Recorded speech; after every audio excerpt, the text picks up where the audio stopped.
biz Rasululloh sallallohu alayhi vasallam hayotlari bilan yaxshi tanishmasak, u zot sallallohu alayhi vasallamni bizlarga ne qadar mehribon zot ekanliklarini anglab yetmasak, u zot biz uchun qanchalik muhim nabiy ekanligini his qilmasak, biz uchun qanchalar qayg'urganliklarini bilmasak, u zotga muhabbat qo'ya olmaymiz.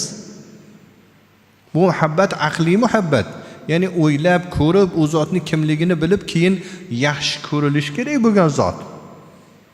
Rasululloh sallallohu alayhi vasallamni biror marta eslab, hech bo'lmasa voqealarini o'qib, ko'zingizga yosh kelmagan bo'lsa, demak u zotga muhabbat yo'q. Payg'ambarimiz janobi Rasululloh sallallohu alayhi vasallam sizlar uchun men uning bola chaqasidan, ota-onasidan, hatto o'zidan ko'ra sevikli bo'lmagunimcha mo'min bo'la olmaysizlar degan hadisni Hazrati Umar ibn Xattob radhiyallohu anhu eshitganlar. Va Rasululloh sallallohu alayhi vasallamga qarab, ey Allohning rasuli, men dunyodagi hammadan ko'ra sizni yaxshi ko'raman, lekin o'zimdan ko'ra sizni yaxshi ko'rmayman deganlar. Sahobalar Umar shu gapni gapirdimi deb hammalari hayron qolgan. Lekin Umar ibn Xattob radhiyallohu anhu biroz vaqt o'tgandan keyin al-ana ya Rasululloh, ey Allohning rasuli, men endi o'zimdan ham ko'ra sizni yaxshi ko'raman deganlarida Rasululloh sallallohu alayhi vasallam al-ana ya Umar, ey Umar, endi haqiqiy komil mo'min bo'lding deganlar.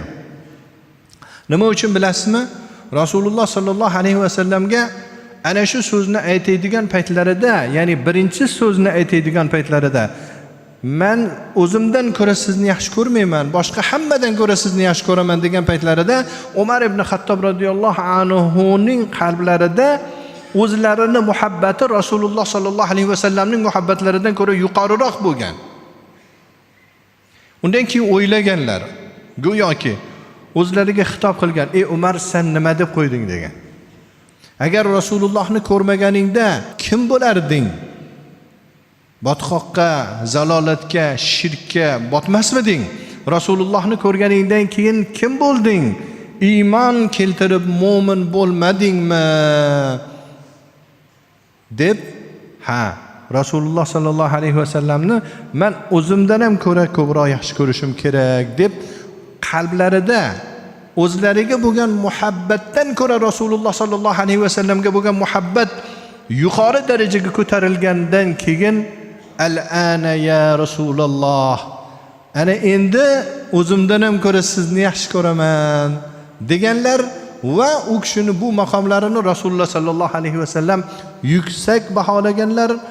Al-ana ya Umar, ey Umar, endi komil mo'min bo'lding deganlar. Azizlar, Rasululloh sallallohu alayhi vasallamni men yaxshi ko'raman deb yurish o'zi bilan bo'lmaydi. O zotni yaxshi ko'rib, o zotga ergashish kerak.